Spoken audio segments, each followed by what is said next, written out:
हमें क्या करना है, एक बहुत लार्ज स्फीयर के इनसाइड पॉइंट पे पोटेंशियल पता करना है। तो हम क्या कर सकते हैं, इस पूरे डायग्राम को दो छोटे छोटे पार्ट्स में डिवाइड कर सकते हैं।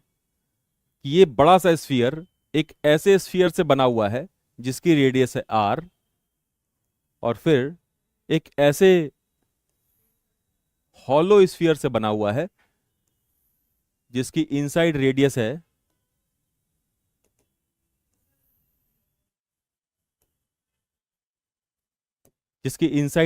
है स्मॉल r और आउटसाइड रेडियस है कैपिटल R।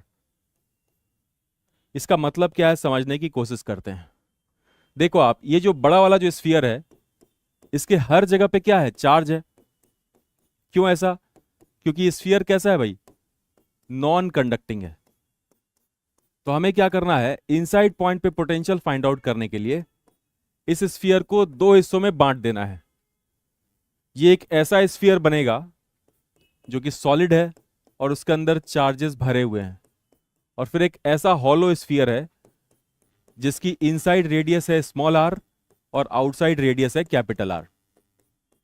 तो आप सोच कर देखो, अगर इस स्फीयर को उठा के इसमें फिल कर दें तो फिर ये बन जाएगा, हाँ या नहीं? कितनी आसान सी बात है। मतलब ये आपकी खोपड़ी है और ये आपका दिमाग है। अगर ये दिमाग को इस खोपड़ी के अंदर रख दें तो आपका फेस बन जाना चाहिए, आउटर स्ट्रक्चर एटलीस्ट। ठीक है ना? यहां तक क्लियर है, हाँ या नहीं?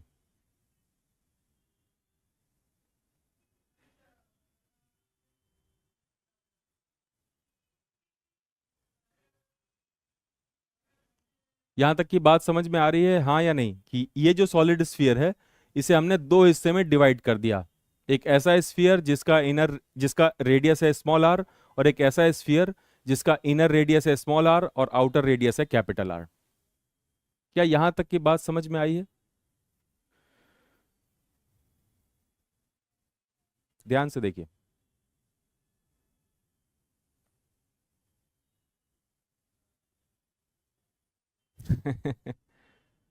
अब सुनिए,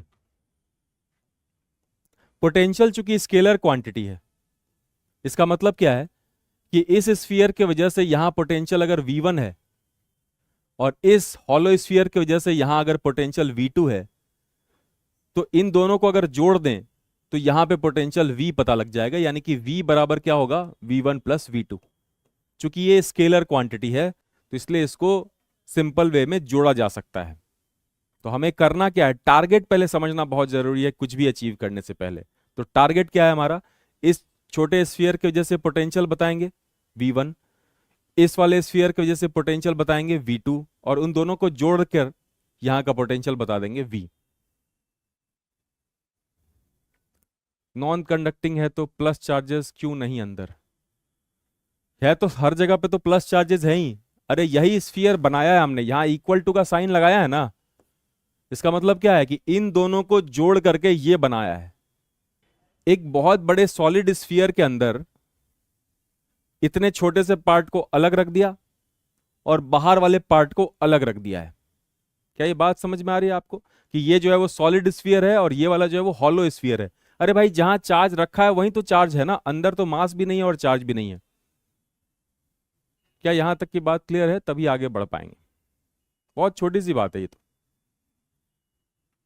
इसके वजह से पोटेंशियल है V1 और इसके वजह से है पोटेंशियल इस पॉइंट पे V2, और इन्हीं दोनों को जोड़ने से जो पोटेंशियल आएगा V, वही अपना आंसर हो जाएगा। ठीक है यहां तक? नहीं बेटा, मैं रोस्ट नहीं करता हूं। अब ऑफलाइन क्लास में होते तो मैं बताता कि मैं क्या करता हूं, अभी तो फिलहाल पढ़ाई कर लीजिए।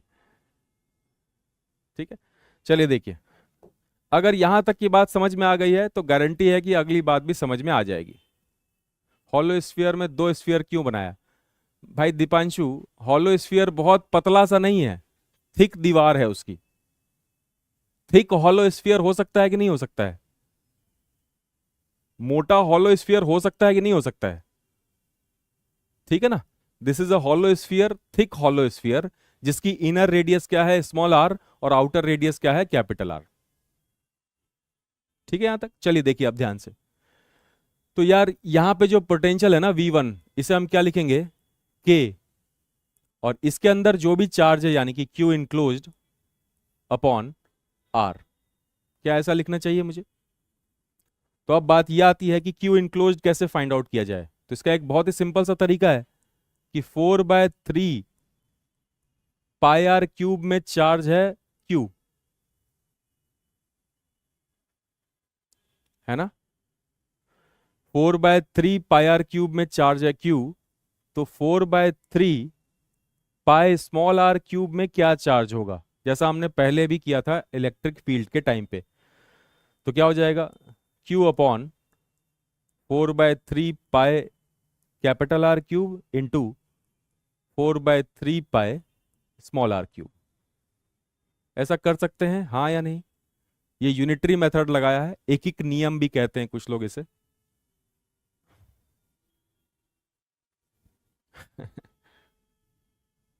ये बात समझ में आई है आपको? आप ध्यान से देखिए, 4π/3 जो है वो कैंसिल हो जाएगा, तो क्या बचेगा? ये Q small R cube upon capital R cube. और इसी को हम क्या लिख सकते हैं? Charge enclosed. इसी को हम क्या लिख सकते हैं? Charge enclosed. ठीक है। तो अब बताइए V1 की वैल्यू जो है वो यहां से क्या लिखी जा सकती है? ध्यान से देखिए, V1 की वैल्यू क्या लिखी जा सकती है? K Q इनक्लोज्ड यानी चार्ज इनक्लोज्ड, तो क्या आ जाएगा इसके जगह पे? Q R cube by capital R cube upon R. तो फाइनल आंसर क्या हो गया V1 का? ये आर और ये आर क्यूब जाएगा तो ऊपर आर स्क्वायर बचेगा, तो क्या बन जाएगा? KQ R square upon capital R cube. तो ये फाइंड आउट कर लिया हमने V1। ठीक है ना? ये फाइंड आउट कर लिया हमने V1।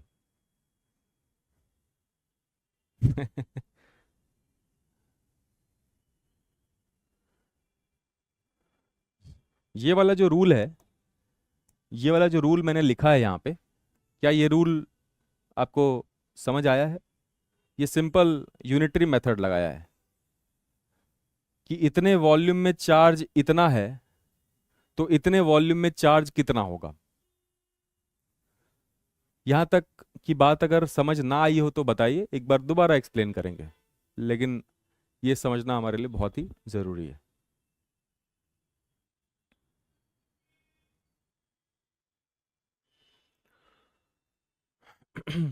Yes, KQ R square upon R cube.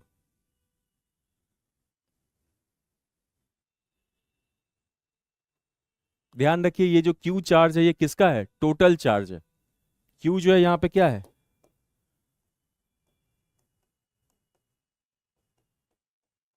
Total charge है। ठीक है ना? यहां तक क्लियर है? क्लियर है तो बता दीजिए।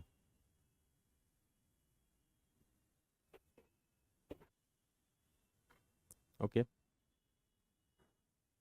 इसमें भले ही समय लगे, लेकिन ये जिद है कि ये समझ आना ही चाहिए।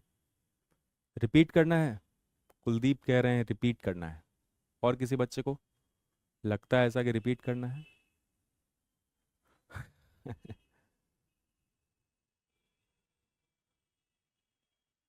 कुछ जो है वो नया स्टूडेंट है, तो नए स्टूडेंट को तो पहले पुराने वाले वीडियोस देखने पड़ेंगे ना। ठीक है, लेकिन फिर भी मैं एक बार रिपीट कर देता हूं, देखिए ध्यान से। यहां पे जो है वो एक सॉलिड स्फीयर है, नॉन कंडक्टिंग, जिसपे टोटल चार्ज क्या है? Q है। हमें क्या करना है? इसके इनसाइड पॉइंट पे पोटेंशियल बताना है। तो हमने क्या किया, इस पूरे स्फीयर को दो हिस्सों में डिवाइड कर दिया।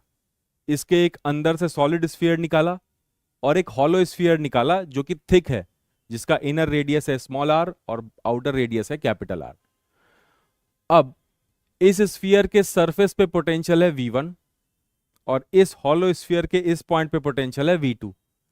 पोटेंशियल चूंकि स्केलर क्वांटिटी है, इसका मतलब V1 प्लस V2 को करने से V आ जाएगा। तो हमने इसी क्वेश्चन को दो हिस्सों में डिवाइड कर दिया, जिसमें से पहला हिस्सा हम कर चुके हैं। तो V बराबर V1 प्लस V2 है, जिसमें से V1 हम निकाल चुके हैं। अब V1 कैसे निकाला? तो पोटेंशियल का फॉर्मूला होता है के क्यू बाय आर, है ना, ऑन दी सरफेस का फॉर्मूला यही होता है। तो इसमें क्या लिखेंगे? के क्यू इनक्लोज्ड के जगह पे ये पूरी वैल्यू हमने की है, तो क्यू इनक्लोज्ड यही आ गया। ये क्या है? Q enclosed. इसको उठा करके यहां रखा अपॉन आर, तो यहां से फाइनल रिजल्ट आ गया के Q small R square upon R cube. ठीक है ना, यहां तक ठीक है? अरे कोई बात नहीं यार, 1 मिनट लगा के रिपीट ही हो गया तो क्या ही फर्क पड़ता है। चलिए अब हमारा गेम चलेगा इसमें, इस वाले पोर्शन में। ठीक है, तो इसको अलग से नए स्लाइड में बताता हूं। तो हमें क्या करना है? सबसे पहले एक थिक स्फीयर बनाना है जिसमें चार्ज जो है वो कहां पे है?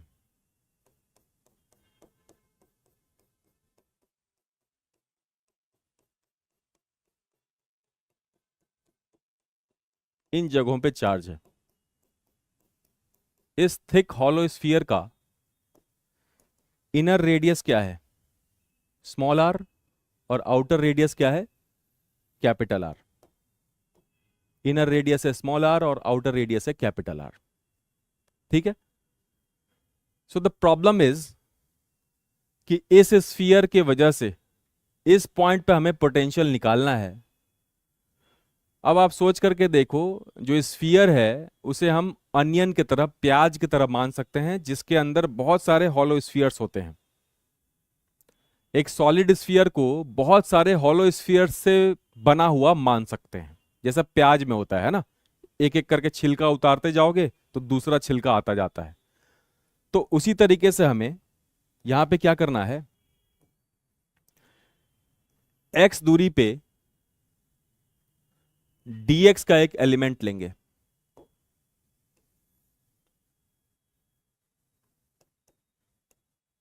ठीक है, तो हमने क्या किया? x दूरी पे dx का एक एलिमेंट ले लिया।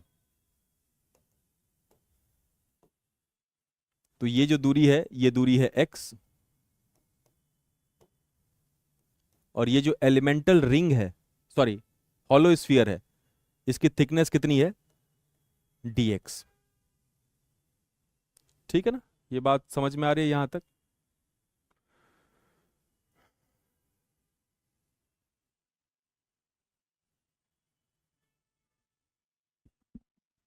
हाँ बेटा, आराम से ही पढ़ाते हैं तो इससे अरे यार, कुछ लोग फायदा हमेशा ही उठाएंगे आपका, ये जीवन की रीत है ना, उससे घबराना नहीं है ना यार हमें। हम घबरा जाएंगे तो कैसे काम चलेगा? चलिए देखिए, x दूरी पे dx का एक एलिमेंट है। अब ये बताइए कि ये जो एलिमेंट है ये क्या है? स्फीयर है कि रिंग है?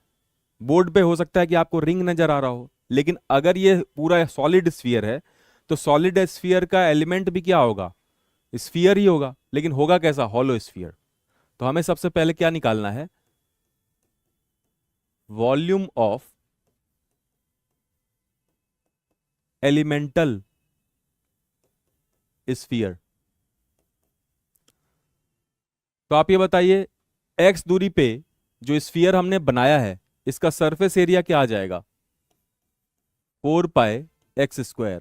और सरफेस एरिया में अगर आपने थिकनेस से मल्टीप्लाई कर दिया, सरफेस एरिया में आपने अगर थिकनेस से मल्टीप्लाई कर दिया तो क्या आ जाएगा? वॉल्यूम आ जाएगा, यानी कि dv आ जाएगा।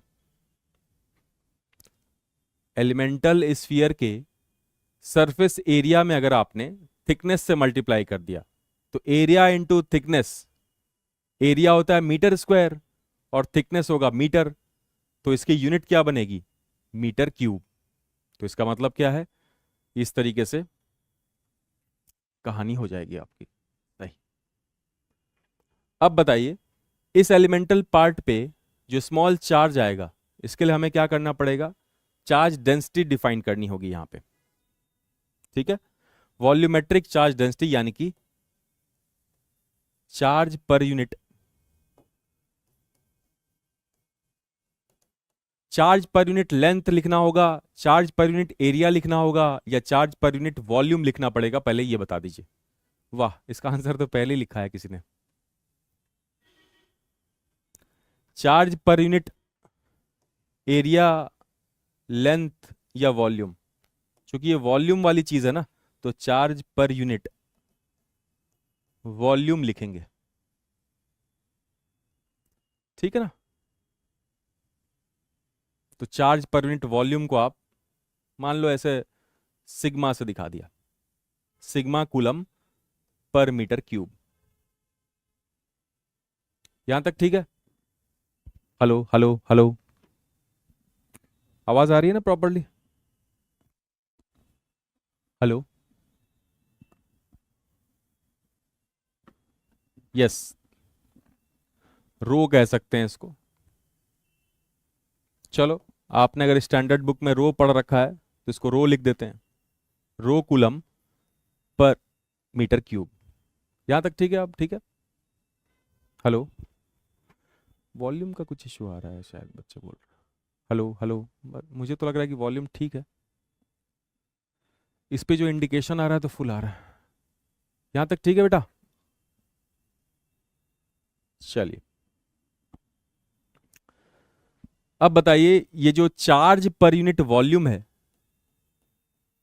चार्ज पर यूनिट वॉल्यूम में अगर आप स्मॉल वॉल्यूम से मल्टीप्लाई करोगे, तो charge per unit volume into small volume करोगे तो वॉल्यूम वॉल्यूम कैंसिल हो जाएगा, बचेगा क्या? Small charge. तो इसका मतलब क्या है, dq के जगह पे हम क्या लिखेंगे? चार्ज पर यूनिट वॉल्यूम यानी कि रो इनटू स्मॉल वॉल्यूम यानी कि ऊपर जो लिखा हुआ है। तो आप बताइए मुझे क्या लिखना है इसे?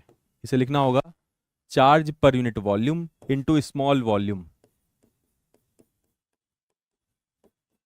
तो ये क्या आ गया? स्मॉल चार्ज आ गया। क्लियर है यहां तक?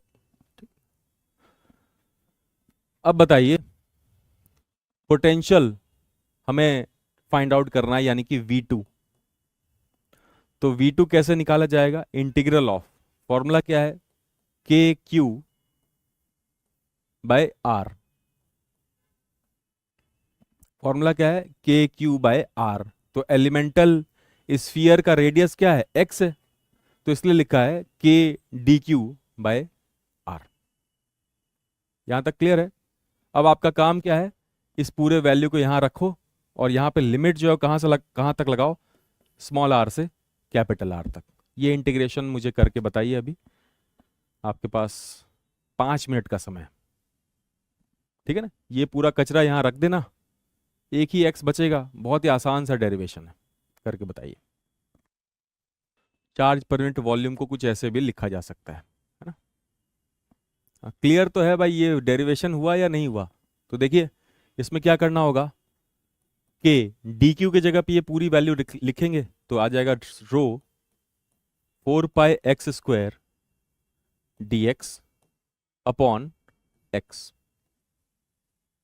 अब देखो, ये x और ये x चला जाएगा, बाकी k इंटू रो इंटू 4π बाहर आ जाएगा, और इंटीग्रेशन में क्या बचेगा? x dx। और x dx का इंटीग्रेशन हमें करना है, और x dx का इंटीग्रेशन क्या होता है? x²/2। प्लस सी मत बोल देना क्योंकि लिमिट लगा हुआ है पहले से। तो क्या आ जाएगा ये? k रो इंटू 4π, और ये क्या लिखा हुआ है? x²/2, limit from small R to capital R. तो ये 2 और ये 4π जाएगा, तो वहां ऊपर क्या 2π बचेगा। तो क्या हो गया ये? k रो 2π, लिमिट लगाएंगे, ये फाइनल रिजल्ट आ गया। ये रिजल्ट कितने बच्चों का आया है बता दीजिए।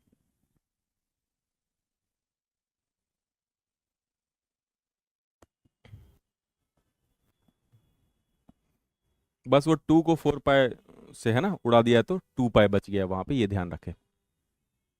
अब ये जो रो की वैल्यू निकाली हमने, दिख रहा है ना आप लोगों को, वो रो के जगह पे रिप्लेस कर दीजिए, आपका आंसर आ चुका है। हम लोगों ने पूरे जेई में जो सबसे तगड़ा डेरिवेशन था वो डेरिवेशन अभी किया है। ठीक है ना, मैच कर रहा है, ओके।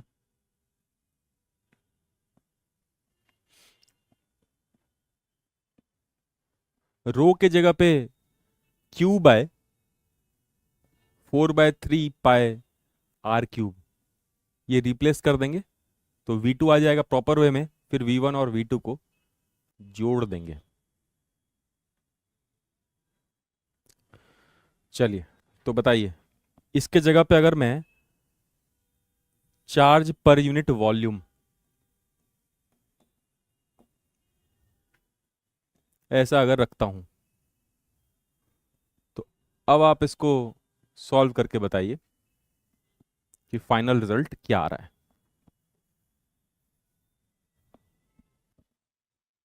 ना।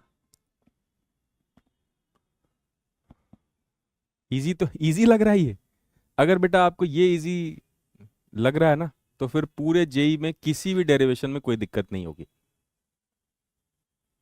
ठीक है।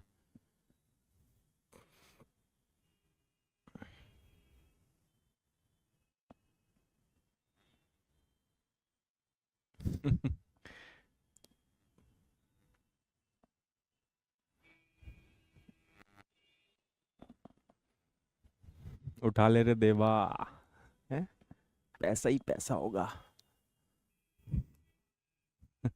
पैसे के पीछे कितना भागते हो ना तुम लोग।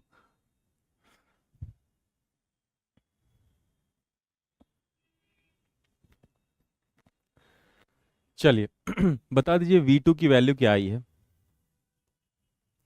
तो V2 की वैल्यू क्या है, के रो 2 पाई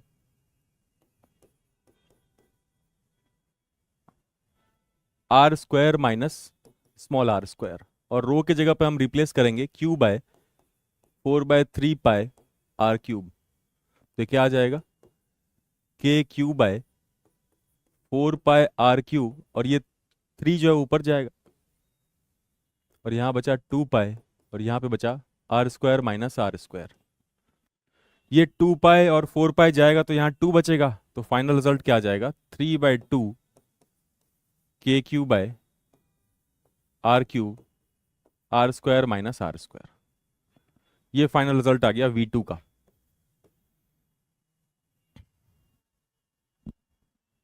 ठीक है ना। यस अभिषेक, आई बिलीव कि आपने के को भी ओपन कर दिया है। एप्सिलॉन नॉट के टर्म्स में लिखने की जरूरत नहीं, के टर्म्स में लिख देंगे तो काम हो जाएगा। यस, अब बता दीजिए कि V1 क्या आया था। V1 हमने कैलकुलेट किया था शायद, V1 तो ये रहा। V1 क्या आया था, KQ/r² और अपना टारगेट क्या था, V फाइंड आउट करना, जो कि V1 + V2 है।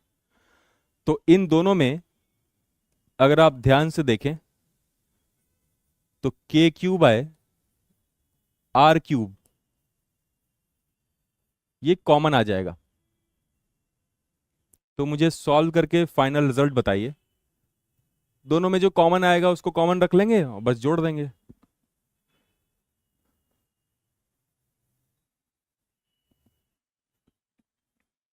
हाँ प्रदीप, आपने सही लिखा है। बाकी बच्चों को भी करने देते पहले, है ना। बस इन दोनों में से KQ/r³ कॉमन ले लेना है, उससे आंसर आ जाएगा।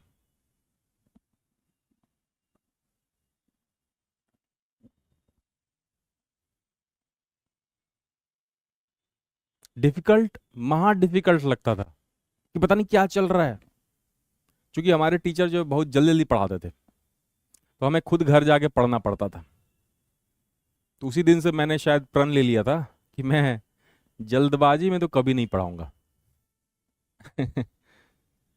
क्योंकि क्या है ना, ह्यूमन माइंड, मैंने साइकोलॉजी भी थोड़ा बहुत पढ़ रखा है, तो ह्यूमन माइंड क्या है ना कि जब चीज़ों को सुनता है तो उसको प्रोसेस करने के लिए थोड़ा बीच में गैप चाहिए होता है।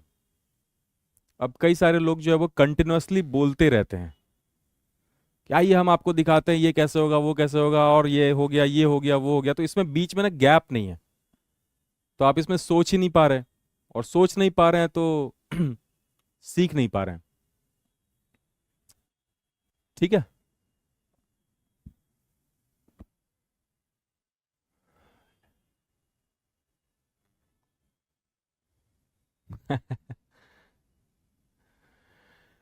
अच्छा, ऐड करके बता दीजिए। ये सब बातें हो गई बहुत, ऐड करके बताइए क्या आ रहा है ये।